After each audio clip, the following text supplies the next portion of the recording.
Bonjour, pourquoi Claude Monet est-il aussi connu? Claude Monet, grand artiste français connu pour beaucoup de ses tableaux, figure aujourd'hui comme un symbole de l'impressionnisme. C'est entre autres aussi un symbole de l'histoire de l'art. Nombreux sont les musées, les white box voulant exposer ses œuvres. On peut nommer l'Orangerie à Paris, évidemment, une exposition construite pour et par Monet. Et du coup, pourquoi un tel succès? Pourquoi un tableau comme ça qui représente des nénuphars, des tulipes ou je ne sais pas trop quoi, ça a un tel succès? Surtout qu'à l'époque, c'est un peu difficile de s'imaginer ça, sachant qu'il a quand même terminé sa vie aveugle et très vieux. Et pour l'époque, un artiste aveugle, c'est pas forcément très bien vu. On a du mal à le considérer comme artiste en fait. Du coup, ce que je me dis, c'est comment ça se fait qu'un artiste comme lui a pu avoir autant de valeur aujourd'hui et comment de son vivant a-t-il pu autant s'intégrer dans le monde de l'art?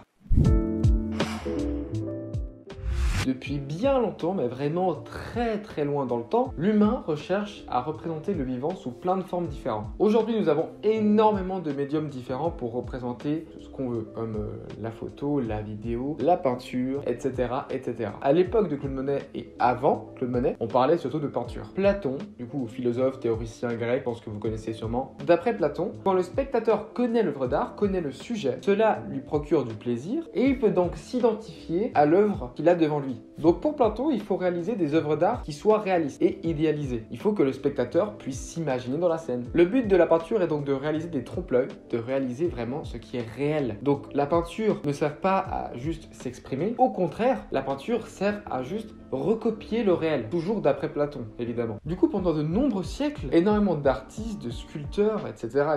se sont fiés à tout ça. En gros, il faut recopier ce qui est déjà vivant. Il faut recopier le réel. Trompe-l'œil est égal beau. Ce qu'on arrive à faire croire comme vrai est égal beau. Une personne va voir une œuvre réaliste, va se dire waouh, ça c'est du talent. C'était pas le peintre qui se mettait en avant, mais c'était la peinture, le sujet qui était très important. Il fallait représenter le vivant. Il fallait qu'on reconnaisse ce que tu peignais. Le peintre, contrairement à maintenant, était un peintre qui imitait. C'était une imitation de la nature. Le peintre n'était même pas considéré comme maintenant un artiste. Le peintre était juste une sorte d'artisan, disons, qui peignait des choses comme ça, du vivant. C'est ce que fait la photo actuellement. Et ça, je vais vous en parler un petit peu après.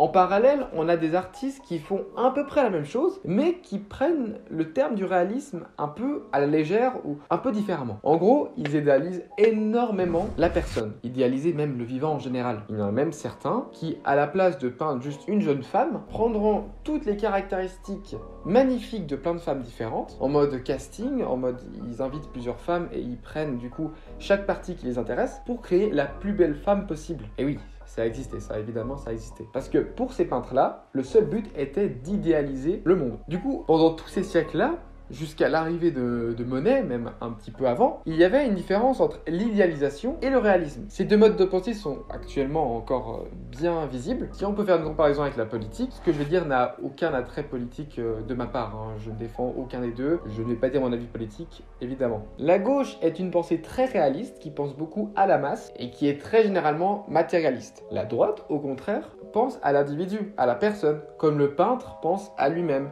et veut représenter le vivant à sa manière, en l'idéalisant. Du coup, à cette époque, la question ne se posait pas. Tu représentais le vivant, tu l'imitais, et du coup, tu étais défini en tant que peintre, en tant que bon peintre. Mais actuellement, faut-il vraiment représenter le réel? Faut-il vraiment imiter le réel? Prenons juste deux artistes du 19e siècle. Le 19e siècle, c'était il n'y a pas très longtemps au fond, et pourtant, c'est surtout à cette époque où il y a eu une sorte de déviation de mentalité dans la peinture. Si nous prenons Ingres et Courbet, nous avons du coup les deux styles que je viens de vous citer. Courbet est une définition du réalisme pur, il appartient d'ailleurs au mouvement des réalistes, où le simple but est de représenter la pure vérité, où nous avons des simples représentations de personnes, sans trop, sans pas assez, c'est vraiment la vérité, c'est vraiment ce que vous pouvez voir en général dans la vie. Si on prend ce tableau de Courbet, qui est un simple enterrement, nous avons du coup ici un tableau qui a fait assez scandale à l'époque. Parce que nous avons un tableau quand même où il y a un chien à l'enterrement, où il y a plein de choses qui vont pas pour l'époque. Ça n'allait pas, il fallait pas représenter ça, il fallait pas montrer ce genre de choses pendant l'enterrement. Mais pour Courbet, c'était la réalité. Évidemment, des fois il y a des chiens, des fois il y a des choses qui vont pas et des choses qui vont bien, c'est normal. c'est la réalité. Au contraire, nous avons Ingres, un peintre qui représente l'Orient. Petite parenthèse, l'Orient à l'époque, ça formait une sorte d'idéalisation de la femme. C'était une sorte de mode de pensée aussi qui faisait rêver. Et du coup, Ingres peignait énormément sur ce sujet-là. Lui, quand il peignait, il représentait des femmes dans son style, sans trop être réaliste. Évidemment, il y a des formes du corps de la femme que je montre actuellement qui ne sont pas justes. Il y a des choses qui peuvent paraître bizarres au premier regard, mais c'est son style et il idéalise du coup son style, il idéalise la femme d'après lui et du coup on reconnaît la touche de l'artiste, on le reconnaît juste avec ce tableau. Vous allez me dire, oui bon, Courbet on le reconnaît assez facilement parce que voilà, on sait que c'est les tableaux de Courbet, etc. Oui, maintenant évidemment qu'on le sait, évidemment après des années, évidemment qu'on connaît ces tableaux, on sait que c'est lui. Si vous ne saviez pas qui c'était, si vous comparez juste des tableaux, vous auriez pu dire c'est deux peintres différentes. Si je vous montre ce tableau-là, qui est aussi un tableau très très connu dans l'histoire de l'art, en fait ce n'est pas Courbet, c'est Millet, un autre peintre réaliste, mais qui a les mêmes modes de pensée que Courbet. Évidemment, tout ce que je vous parle là, c'est assez cliché, c'est de l'histoire de l'art que vous apprenez à l'école. Je tenais à le dire et à le répéter, c'est très important pour moi. Millet représente du coup deux femmes basiques, il n'y a rien de plus, rien de moins. Comme pour Courbet, elle travaille dans un champ. Vous aurez pu voir ça en marchant au bord d'une route. Il n'y a rien de surprenant dans ce tableau, c'est juste la vie banale. Petit problème dans tout ça, au 19e siècle, la photographie arrive. Elle est inventée en 1839 par Daguerre et donne un élan totalement différent à la peinture. C'est en partie les réalistes qui prennent très cher.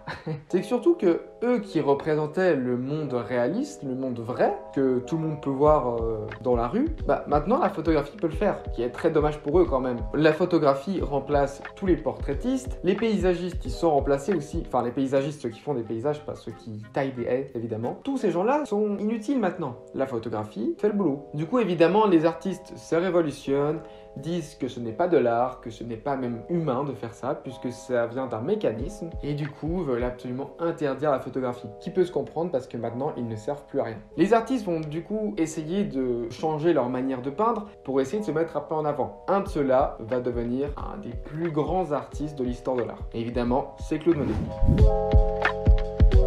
Claude Monet comprend que la touche du peintre est très importante. Il comprend qu'en fait, une peinture réaliste perd de son sens parce que nous avons la photographie maintenant, qui fait exactement le même boulot, voire mieux. Du coup, lui, intelligent comme il était, il se dit, tiens, moi, je vais peindre des paysages avec mon style à moi. En gros, il faut s'affirmer en tant qu'artiste et faire ce que la photo ne peut pas faire. Paul Klee a dit « L'art ne reproduit pas le visible, il le rend visible ». Claude Monet du coup réalise énormément de tableaux avec sa touche, dont des séries. Une série est donc une suite de tableaux ayant entre autres le même sujet, en tout cas pour Claude Monet. Ces séries sont donc des tableaux avec le même sujet et la même composition. Il se pose généralement à un endroit, dans la ville, au bord d'un lac, au bord d'un champ, et il peint. Il revient le lendemain, il revient la semaine d'après, et il repeint la même chose. Qui du coup donne des séries énormes avec plein de tableaux totalement différents, mais qui ont le même sujet. Et ça à l'époque, pour avant Monet, avant la photographie, malheureusement ça ne se faisait pas. Ou heureusement, je ne sais pas. Du coup, avec les séries de Monet, le sujet n'est plus le sujet du tableau, le sujet est la peinture elle-même. En 1891, il réalise le tableau Meules, et quand Kandinsky tombe sur ce tableau, il n'a pas reconnu directement que c'était des meules qui étaient dessinées. Et en voyant ce tableau, il s'est dit, je veux tout arrêter, je veux faire de la peinture. En fait, c'est que Monet réalisait du coup des tableaux qui semblaient réalistes au premier coup d'œil, de loin, mais quand on regardait de près, rien n'était réaliste. C'était juste des petites touches, les unes à côté des autres, avec des couleurs différentes. Et à cette époque, c'était une révolution, mais de malade. Du coup, avec Monet, on s'éloigne petit à petit du réalisme, mais pas tant que ça quand même. Évidemment, on va se calmer, c'est toujours très réaliste. On est loin de l'abstraction de Malevich ou de Mondrian. Et de Kandinsky du coup d'ailleurs.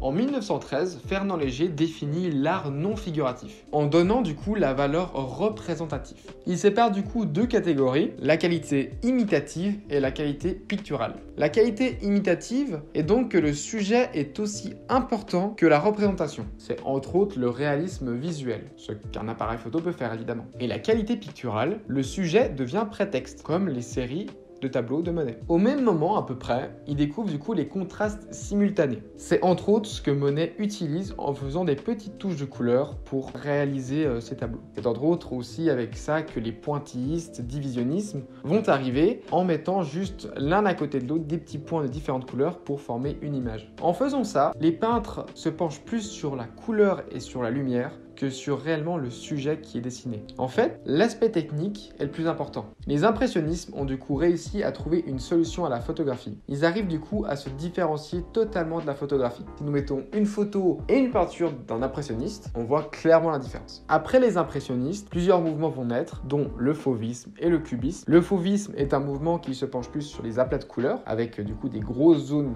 de couleurs. Et au contraire, le cubisme se base plus sur la tridimensionnalité dans une œuvre. Et du coup, on penche sur une sorte de non-figuration. Et après tout ça, évidemment, nous avons un Kandinsky, Malevich et Mondrian qui arrivent avec différents mouvements. Et c'est à ce moment-là que l'abstraction naîtra. La véritable abstraction avec carré noir sur fond blanc, par exemple, entre autres. Le réalisme n'a jamais vraiment disparu. Aujourd'hui encore, on peut retrouver des choses très réalistes. Mais disons que au niveau de l'art, ça a vraiment totalement perdu de son importance. Quasiment.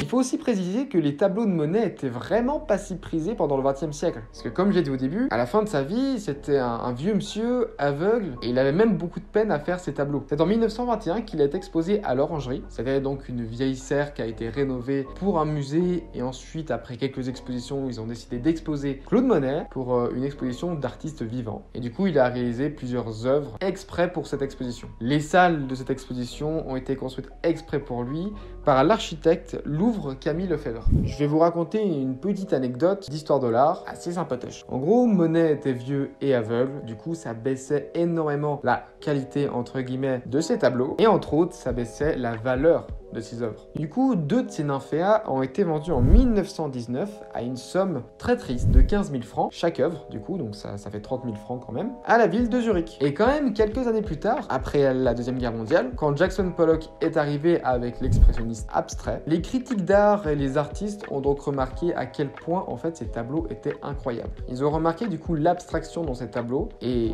les prix ont explosé. Et souvenez-vous, les 2 tableaux achetés par la ville de Zurich ont été revendus pour une somme de 42 millions de francs, ce qui est juste énorme. Malheureusement, la vidéo devra s'arrêter là et je vous aurais bien plus raconté ce qui est arrivé après Claude Monet. Mais en résumé, Claude Monet est devenu, entre autres grâce à la photographie, un symbole de l'histoire de l'art. N'importe qui pourrait reconnaître un tableau de Claude Monet. Et maintenant, même quand on vous demande citez-moi un artiste, il y a soit Claude Monet, soit Van Gogh, soit Picasso. Étonnamment, Van Gogh vient de l'impressionnisme et Picasso aussi.